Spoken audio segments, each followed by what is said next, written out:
The western wind never stops blowing, carrying red dust and wounds no one speaks of. Elias watered the lavender for his late wife, but when Nora, the wild girl put up for sale, stepped in, the rotting fence began to bloom. Would two lost souls find each other, or was it just a fleeting breeze?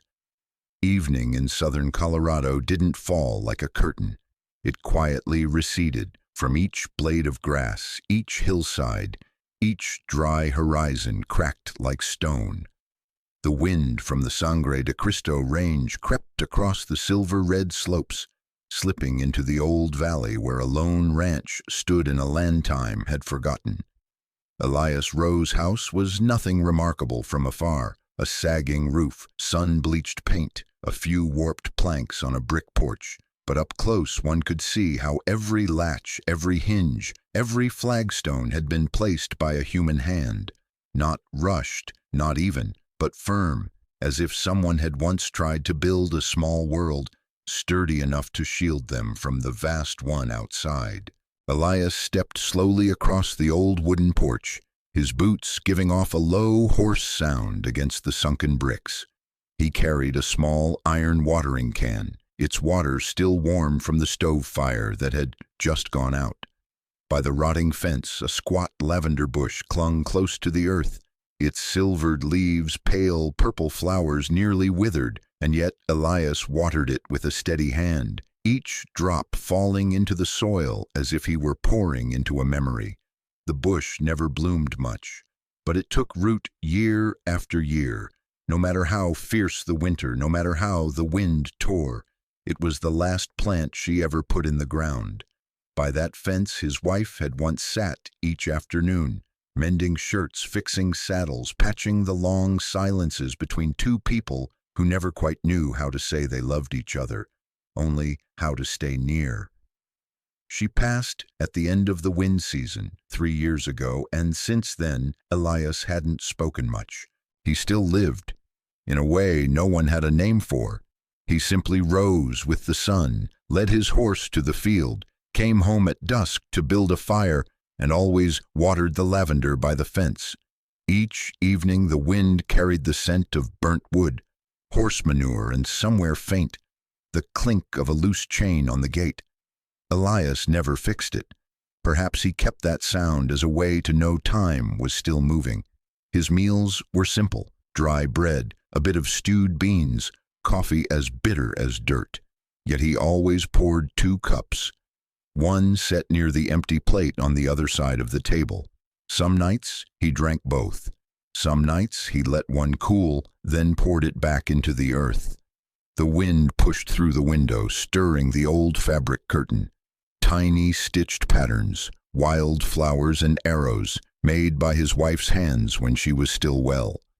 Elias looked at that curtain longer than necessary, as if somewhere in those threads there was something left unread. Outside, the sky changed color, deep violet, then blue, then drifted into gray. The clouds looked torn, as though by an invisible blade. Against that backdrop, the broken fence and the lavender bush were the only things that hadn't left this patch of land. There were things Elias had lost: family, good land, a young man's strength, but he had never lost the habit of keeping small things. A lantern lit every night though the house held only one. A towel folded neatly to dry hands that had no company. A flower watered daily, not to make it bloom, but so it wouldn't die. At 54, Elias no longer waited for new things to come.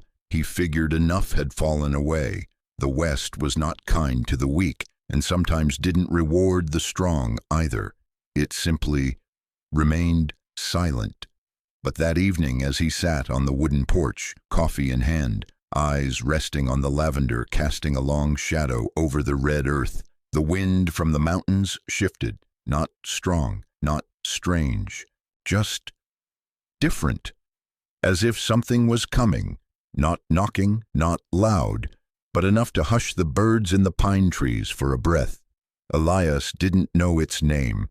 He only knew that the western wind never stopped blowing, and this time it carried something unfamiliar, Cimarron lay to the east, where the red dirt road ran through town like a crack across the face of a dry land.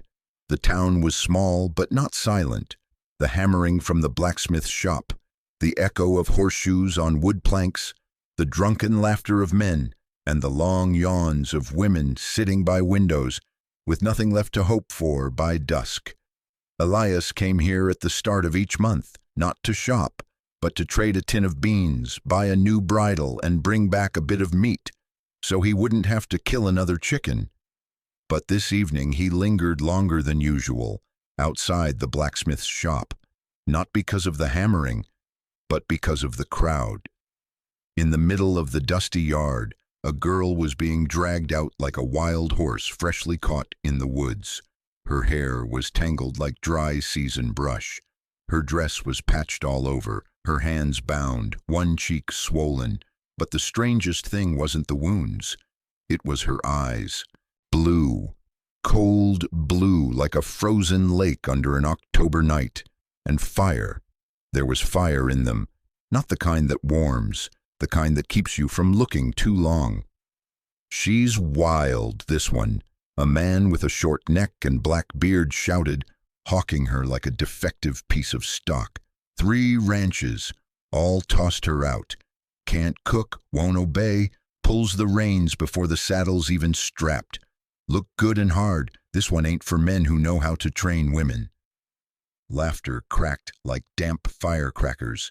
Beer spilled down shirts. Someone tossed a coin that shattered on the hard stone. The girl still stood tall. Her hands were tied behind her, but her back wasn't bowed.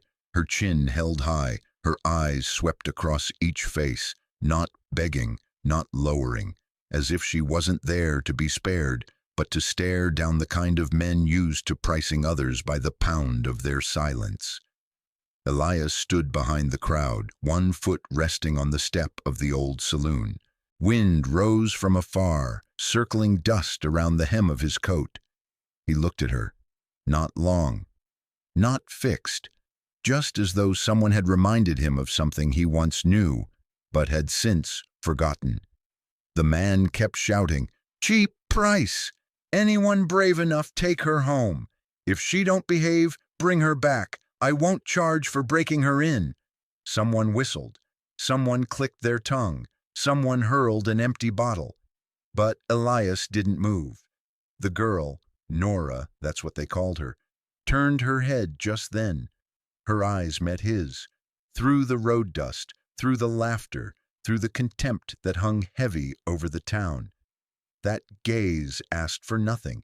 It only asked, "Are you like them?" Elias stepped out of the shadow, didn't speak, didn't draw his gun, just opened his old leather wallet, pulled out 3 silver coins and a chipped one, laid them down on the stone ledge like someone laying coins on a grave. The man opened his mouth. "Mr. Elias didn't look at him. He simply walked straight toward the girl, pulled a small folding knife from his side pocket, and cut the ropes. They fell to the ground, dust scattering. Nora's wrists were red and bruised, but she didn't cry out. She just rubbed them, then glanced at him, with the same look as before. Suspicion, silence, and a flicker of acceptance. No one clapped. No one spoke. She followed him without being pulled, as if, so long as one man didn't try to fix her, she was willing to walk beside him, even if only for a while. They left Cimarron as the sunset slid down the tin roofs. The wind rose behind them. No one knew where they went. No one asked. Only a few women watched them go and whispered to one another, "There goes another man bringing fire home." They didn't speak on the way home.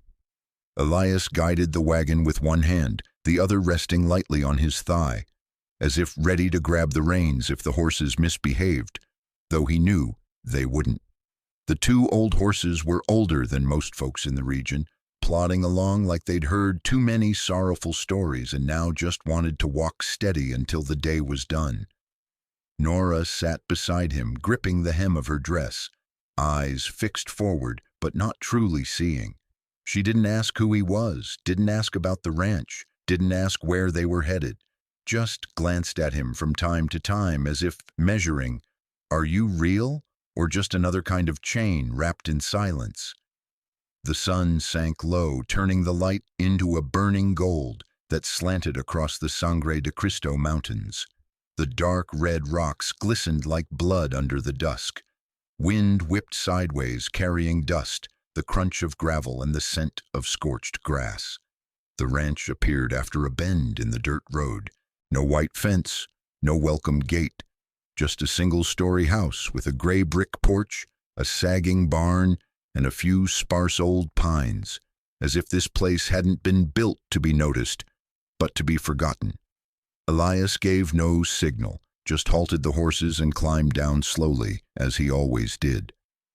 Nora got down on her own, didn't wait for help.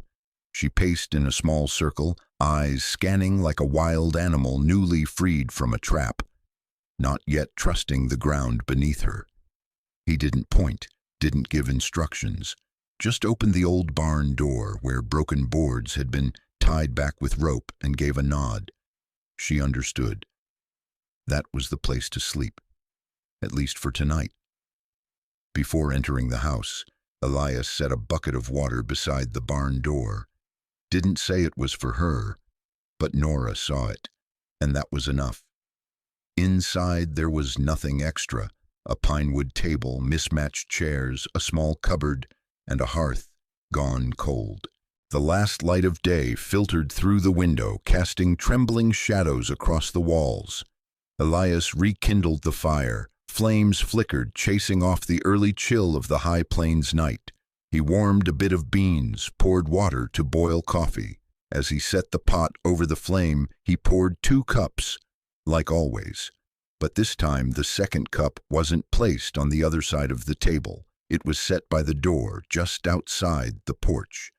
The wind slipped through the crack beneath the door, bringing with it the scent of smoke and damp earth. Elias didn't look out, but he knew. She was sitting on the porch, back against the wooden post, the firelight from inside stretching a long line across the steps. The next morning he rose early. The sky was still dark. When he stepped outside, smoke was already rising from the fire by the barn. Nora was tending the flames, back straight, hands working fast. Beside her was a pot of boiling water, an old rag, and a saddle he'd forgotten years ago. She didn't look at him, just kept on.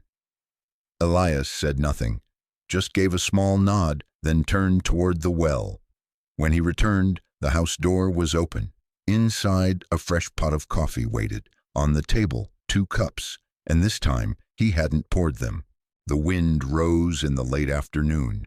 Not the gentle breeze of spring, but the dry, stinging kind. The kind that pushed dust into every crack of a door, every fold of a coat, every crevice between the teeth of those who once thought they were used to this land. Elias stood on the porch, watching gray clouds lower over the Sangre de Cristo range. They gathered silently, like a herd of wild horses growling from afar. The wind made the pines at the edge of the ranch hiss in bursts, dragging along the creaking groan of the barn door's old hinge. He hadn't yet gone to check when he heard a horse's hooves thrashing, and a harsh, strangled sound from the barn. Then a breathless voice, not an animal's. Elias moved quickly across the yard, his cloak flaring behind him, hand clutching the lantern tight. The swaying light revealed Nora, kneeling beside a gaunt mare. Her hands pressed into the horse's belly, body leaned close, mouth murmuring sounds that weren't quite words, not quite lullabies. The mare was soaked with sweat, belly swollen unnaturally, eyes wild with panic. Elias didn't ask. He simply offered the small, worn blade knife, the one he'd used to cut bread, rope, and once, a wound of his own. Nora took it without looking at him. Her hands moved quickly, skillfully, not recklessly. The hands of someone who'd done this before, more than once. Blood, breathing, the sharp smell of iron. She didn't flinch.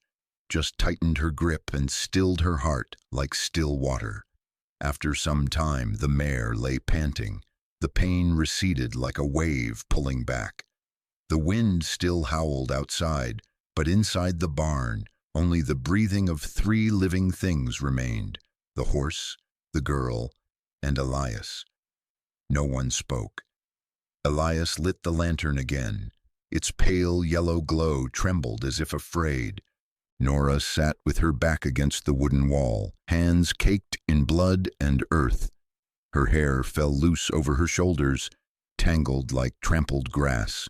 Her eyes stared blankly toward a place that did not belong to this night. Elias didn't reach out, didn't offer comfort. He simply placed a clean cloth on the hook by the door, then turned and walked away.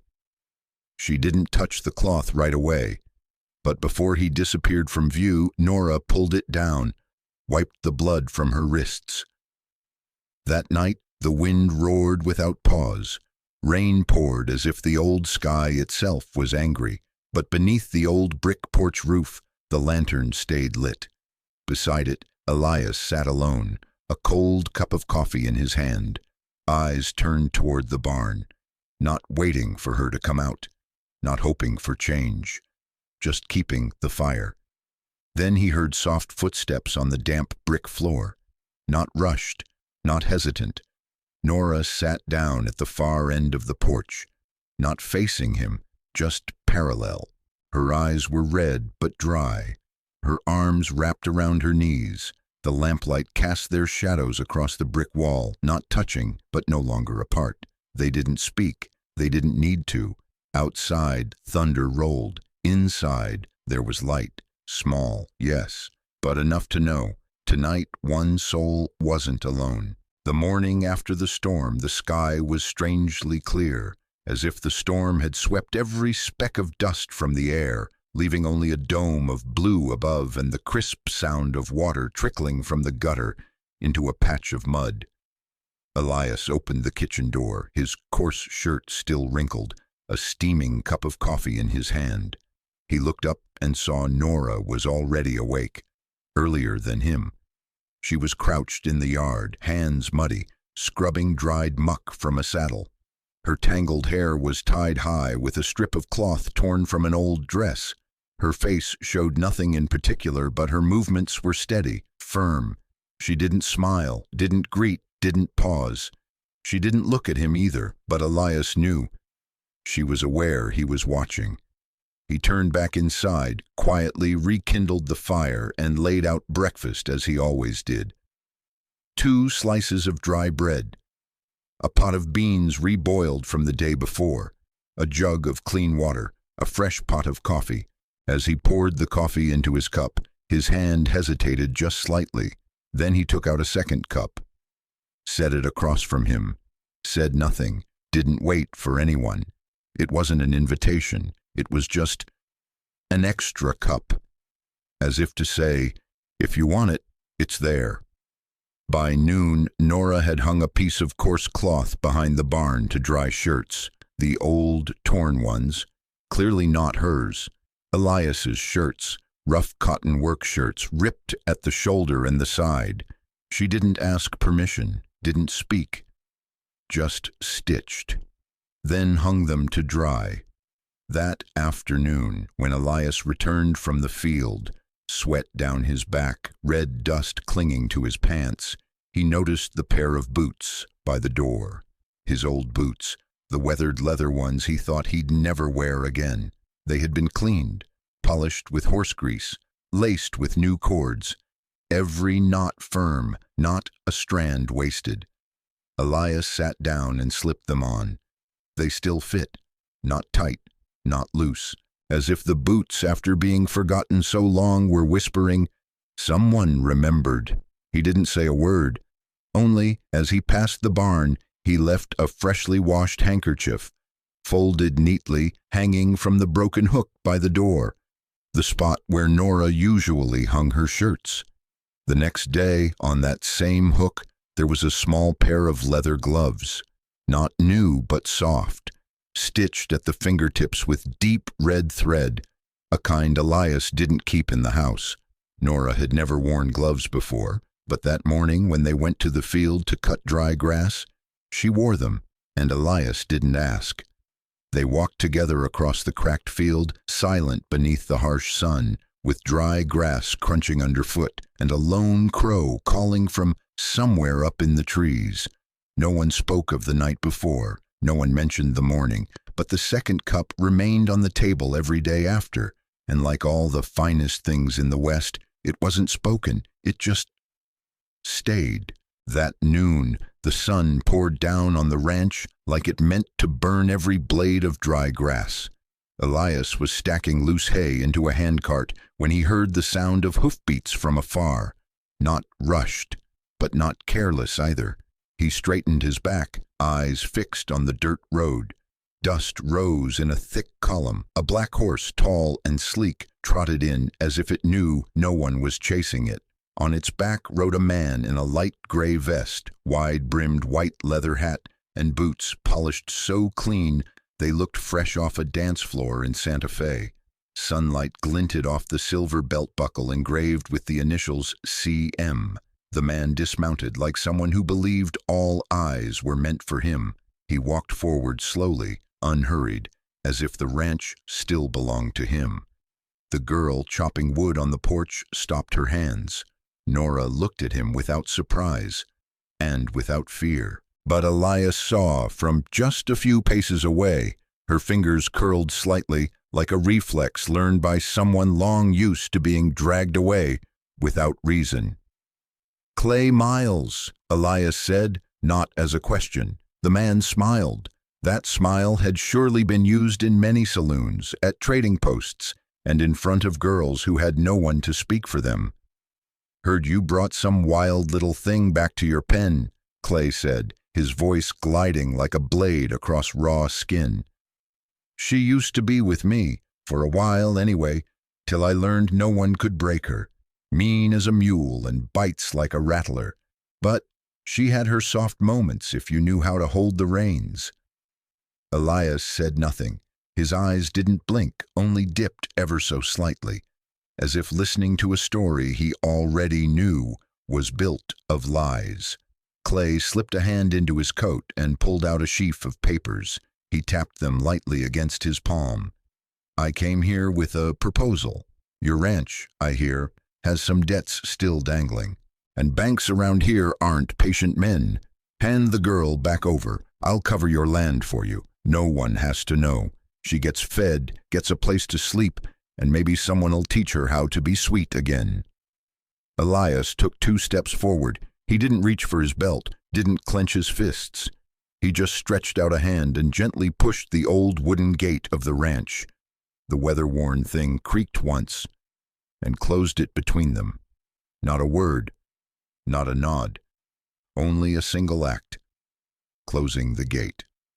Clay hesitated for a heartbeat, then he laughed, lifting his chin like a man who still thought he'd won. "You think you can keep her long, Ro?" he asked, but turned before waiting for an answer. His horse galloped off, scattering dust over the lavender that had just begun to bloom. When Elias turned back, Nora was still by the woodpile, her hands stiff like timber, her eyes staring far away. He stepped closer, bent down to pick up a fallen log, and dropped it into the basket. He didn't look at her, but as he walked back into the house, Nora still stood there, back straight, eyes dry. There are people who, when told they're too wild to keep, don't shout back. They just stand still, as if waiting to see. This time, will anyone stay? Night fell earlier than usual. A crescent moon, thin as a blade's edge, was carved across the sky, its light glittering but cold. In the kitchen, the oil lamp burned low, its pale yellow glow flickering weakly against the heavy shadows cast by old wood. Nora sat at the table, an old gray cloth bag spread open in front of her. Inside, she placed a few things: a small knife, a short coil of rope, the pair of leather gloves stitched with red thread at the fingertips, things she once thought unnecessary. but now carried like the only things truly her own. At the corner of the table, a folded piece of paper. The handwriting was slanted, rough but clear.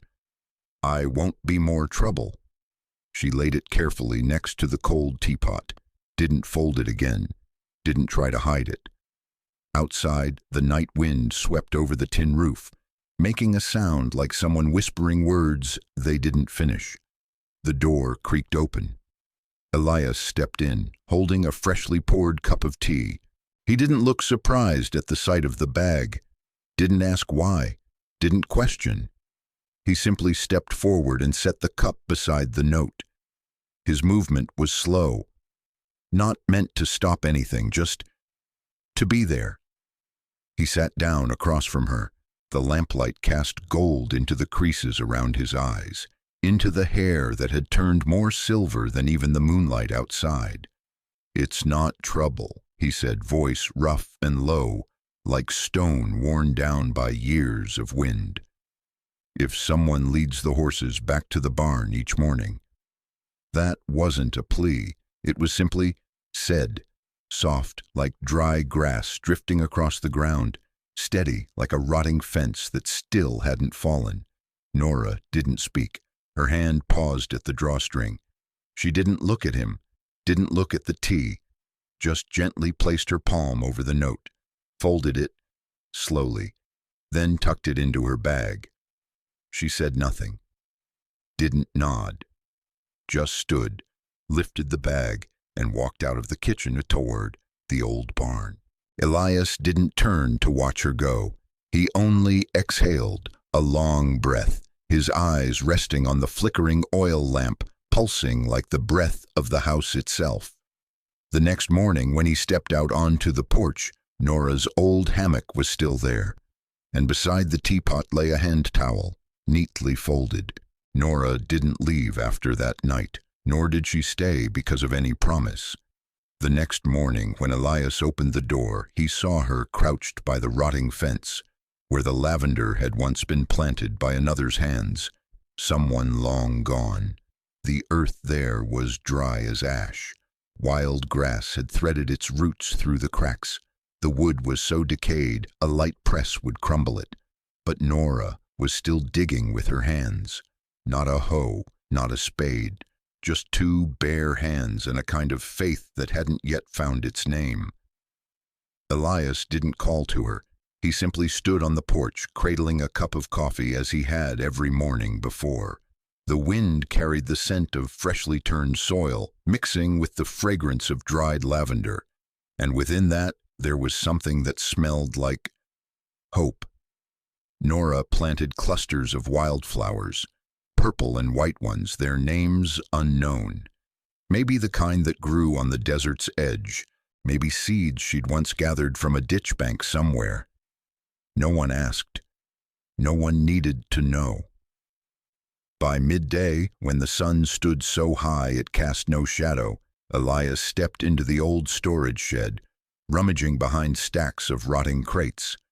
From deep in the corner, he pulled out a small wooden box, thick with dust. Inside was a packet of seeds. The paper faded, the letters nearly rubbed away. Wildflower mix for shaded porches. The packet was old, like something time had forgotten. He looked at it for a long while, fingers brushing gently across each worn crease.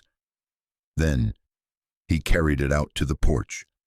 Nora was still working the earth, her hands coated in dirt, sweat on her brow, eyes narrowed against the sun, but not weary. Elias walked up without a word. He bent down and placed the packet in her palm. A quiet gesture, no offering, no instruction. He stood, ready to turn away, but Nora clutched the packet. She didn't look up, didn't say thank you. She only held it tight, like someone who once starved now held bread for the first time and couldn't quite believe it was real. After a moment, softly, as though not meant for anyone but the wind, she said, "Even stones can grow flowers if you wait long enough." Elias paused but didn't turn back. He walked into the house, leaving the door open. Not long after he returned, holding an old watering can, rusted, leaking, the one he hadn't touched since his wife passed. He handed it to her. That was all. Nora looked at the can, then at the ground. She nodded once. Slight, almost invisible.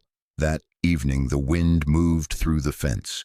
Dried lavender petals fell to the earth, touching the freshly turned soil beneath Nora's hands. Beside them, a few new seeds had already been sown. No one knew if they would sprout. No one knew if they'd survive the coming cold. But that no longer mattered, because someone had planted them, and someone stood nearby, quietly keeping the wind, the soil, and just enough sky for flowers, if they wished, to bloom. Early June. The sun burned like forged zinc. The only shade in Cimarron came from the old pine bush in front of the blacksmith's shop, where the sound of hammering still rang like the heartbeat of a small town trying hard to survive. Elias hauled a bundle of hay into town on his rickety wagon. Nora sat beside him, holding tight to her straw hat, her hair flung by the wind, but her gaze never strayed. When the wagon stopped at the square in front of the town bank, Clay Miles was already standing there. Crisp white shirt, expensive hat, polished leather shoes. Beside him were two hired guns, wiry, sneering like shadows before a dying lamp. Clay stepped forward, a stack of papers in hand, wearing the look of a man who believed he'd just won a chess match no one else knew was being played. "Rowe," he said, holding out the papers, "your debt's come due. Here's the new contract. Bank guaranteed. Sign it, and I'll help you keep the land." He spoke, but his eyes flicked to Nora. Elias took the document, brows furrowed. The print was faint, the red seal warped, and the terms coiled like barbed wire. Before he could say a word, Nora stepped forward. She snatched the paper from his hand, fast and sharp. Startling Clay, she read each line. Her eyes narrowed, fingertip landing square at the bottom of the page. "This seal is forged. The real contract doesn't include labor as collateral. The monthly interest clause violates Article 7 of the State Land Code." Her voice wasn't loud, but sharp, like a steel hook biting into saddle leather. Clay smirked, but his lips didn't curve. When did this little wildcat learn how to read? Nora didn't answer. She stepped up one tier of the post office steps, where people paused, thinking it might be a public notice, and held the contract high. "This is a fake. Just another trick from a man trying to steal land from an old rancher by using the same cheap dirt he's always used." Then she tore the contract in half. The pieces fluttered down like lost birds. She stood still, hand trembling, not from fear, but from adrenaline. Silence swept the square. A woman selling bread whispered, "Isn't that the wild girl from Rose Ranch?" A farmer pulled his pipe from his mouth and nodded faintly. "She looks at you like she's got nothing left to lose." Clay stepped forward, face pale, fist clenched. But Elias was already in front of her. No gun, no threat, just a gaze, worn, steady, unyielding. "Leave," Elias said. Clay hesitated a second, and in that second he realized he'd lost. Not because the contract was torn, but because for the first time in his life, no one believed him more than they believed a girl they once called untrainable. He turned away. His high boots crushed the shredded paper. Dust rose, but it couldn't hide the footprints of a man defeated. Nora stood there, breathing hard. Elias didn't look at her, just gave a small nod. "I bought you thinking no one could hold you, but you held this place for me." No more words were spoken, but that day the townsfolk stopped whispering Nora's name behind cupped hands and began acknowledging it with their eyes. She was no longer that wild girl. She was the one who had stood tall and defended a place that thought it had nothing left worth defending. The moon was full, like a silver plate. Its light spilled quietly over the tin roof, patchy and scattered like shards of broken mirror. The small kitchen in the ranch still glowed with lamplight. Night wind drifted through the window, making the white curtain tremble, as if someone had passed by without knocking. Elias sat at the old wooden table. In front of him lay a leather cord, a small loop no wider than a thumb, worn down by years, one part broken and stitched back with coarse thread. He held a blunt-tipped knife and carved a single letter into the leather. N. No ornament, no flourish, just a letter, like a mark on a door, like a silent note in a song never sung. He stood, walked quietly out onto the porch, where Nora still sat on the steps, eyes fixed on the plains, now swallowed by darkness. She didn't turn when he approached. Elias held out the loop of leather and placed it in her hand, gently as if it were merely something forgotten, no more, no less. Then he spoke, without meeting her eyes, not to keep, just to remind, "You once passed through here, and left a mark." The night wind passed, the oil lamp flickered. In that soft light, Nora looked at the loop, then quietly slipped it over her wrist. She said nothing. Didn't ask what it meant. Didn't promise to stay. Only the next morning, when Elias stepped out to the barn, he found breakfast already set. On the table, corn cakes, a few slices of salted meat, and a pot of tea still warm. No note, no letter. Only the lingering scent of food, proof that someone had stepped into the kitchen, not to eat, but to warm the house. Elias sat down, slowly chewing the first bite. He didn't look up, but his hand brushed lightly against the wrist, where the leather loop still rested inside Nora's shirt sleeve, now hung neatly on the wooden hook near the door. That night, no one called the other's name, but some things don't need names to exist. From that morning on, everything seemed unchanged. No one spoke about the leather loop. Nora never asked Elias why. Elias never brought it up again, but from then on, she began leading the cattle in every morning without being told. She counted the hay bales in the shed, then marked the number on a plank with charcoal. In the afternoons, she mended torn saddles with the same thread she'd once used to stitch Elias's shirts. Sturdy but coarse, not pretty. Elias, meanwhile, planted a row of strawberries along the fence line, not for himself, but because he once saw Nora picking wild berries by the creek, and noticed how a thorn had caught and torn her sleeve. He didn't say anything, just went inside, found an old packet of seeds, and quietly turned the earth. His hands trembled, his back ached, but each motion seemed guided by something lighter than memory, and heavier than loneliness. They didn't call each other anything, not wife, not husband, not lover. But that afternoon, when a man from the region rode by and saw Nora mending a saddle beneath the porch, while Elias worked the rope at the well, he asked, half teasing, "That your missus?" Elias didn't smile, didn't deny it. He simply stood up, nodded slightly, and looked toward Nora, who still had her head down, but whose lips curved just a little, as if she'd heard something, and didn't need to hear it again. Then he said, "That's her. I just keep the gate." The words hung, without label, without claim, just a way to describe what was happening, outside the law, beyond the need for vows.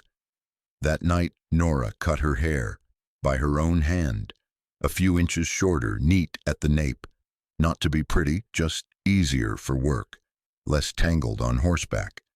The next morning, Elias set a small wooden table out front, under the porch, just big enough for two. No one asked why, and so each evening, once the day's work was done, they sat there, Elias pouring tea, Nora peeling potatoes. No one spoke of the past, no one asked about the future, but that silence was no longer an absence. It was a presence, chosen. That morning the fog lay thick as a wet cloth draped over the Sangre de Cristo range. There was no wind. The horses stood still, not even swishing their tails. Even the sparrows, usually chattering at dawn, were silent. Elias rose early, brewed tea like he always did. 2 cups, one set beside Nora's chair, the other his own, but her cup remained untouched when the sun crested the pine ridge. No footprints on the porch, no sound of the well bucket drawing water, no figure among the lavender rows. He walked along the barn. The stable door was ajar. The leather loop, the one with the carved N, was no longer where she usually left it. On the kitchen table, a folded piece of paper, the writing slanted, uneven, as if written in haste, with trembling hands. "Thank you for letting me survive, but I'm not used to being kept. Before I believe, I choose to leave." No goodbye, no apology, no promise to return. Elias stood for a long time in the empty kitchen. The tea went cold. His eyes did not redden.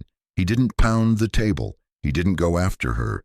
He simply sat down, looked at the cup still warm, and in the silence placed the leather loop back into the small box, the same one where he had once kept the old packet of seeds. That whole day, Elias did not go to the field.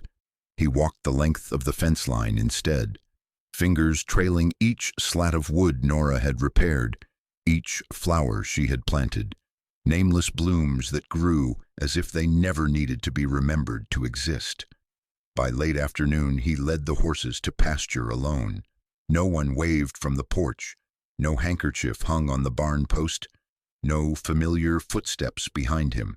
And so, every day after, he still brewed 2 cups of tea, still set the little table out under the porch, but only drank from one.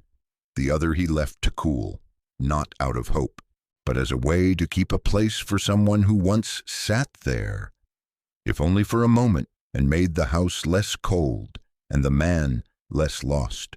The July wind howled through the Arroyo Seco canyon. Red earth crumbled under hoof. A dry creek bed held nothing but white stones and cracked mud. Nora sat there, back against an aspen trunk, arms around her knees, eyes on a sky without a single cloud. Her horse stood tied nearby, head bowed still, as if it understood its rider no longer had anywhere left to go. She had been gone from the ranch for 3 days. At first, she moved fast, as if fleeing something, but here, at the dry creek, her feet no longer wanted to move, not from weariness, but because her heart had never learned how to leave a place she hadn't expected to want to call home. Hoofbeats echoed off the canyon walls. Nora didn't turn. She didn't need to look to know who was coming. Elias dismounted, slowly, unhurried, as if he were just out checking the fence after a storm, nothing more. He didn't ask why, didn't scold, didn't coax. He simply walked closer, then sat down beside her, without touching her. From his coat pocket he drew something small, an old handkerchief, brown stitched at the edge, wrinkled, the one she'd dropped on her first day at his place, when she'd been sleeping outside the barn. Elias placed it in her open palm. Nora trembled slightly. "I figured maybe you forgot you once belonged somewhere," he said, voice rough, like gravel shifting at the bottom of a dry well. No pressure, no hidden blame, just a man returning something that had been left behind, in case the one who dropped it wanted it back. Nora looked at the handkerchief, her fingers clenched around it, then slowly released. She didn't cry, but her chest rose and fell like someone who'd just surfaced from a long breath held too deep. She said nothing, only slipped the leather loop, the one marked with an N kept hidden in her saddle wrap, back onto her wrist. Elias saw. He didn't speak, just stood, brushed off his pants, and turned toward his horse. "I won't promise to keep you, but if you choose to stay, the porch is still waiting." Then he mounted and rode away, not fast. He let the horse move slow, as if not wanting to leave anyone too far behind. Nora rose. The wind blew against her. She gathered the reins, not to tie the horse again, but to quietly walk in the direction Elias had disappeared. No name was called. No "wait for me" was said. just footsteps heading home.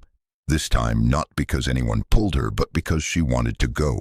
Spring came late to the foothills of the Sangre de Cristo, but when the first warm wind blew through, wildflowers began to bloom thick along the rotting wood slats of the fence Elias had once thought of abandoning.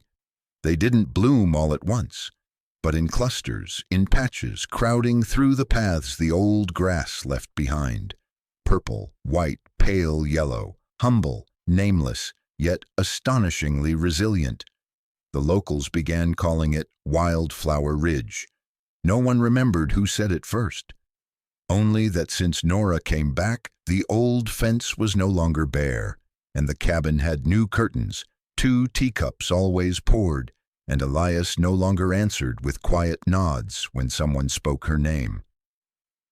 One morning on market day, Elias led the ox cart down to Cimarron, hauling a few sacks of dried beans. Nora walked beside him, holding a bundle of dried lavender, tied by her own hands from the patch in front of the porch.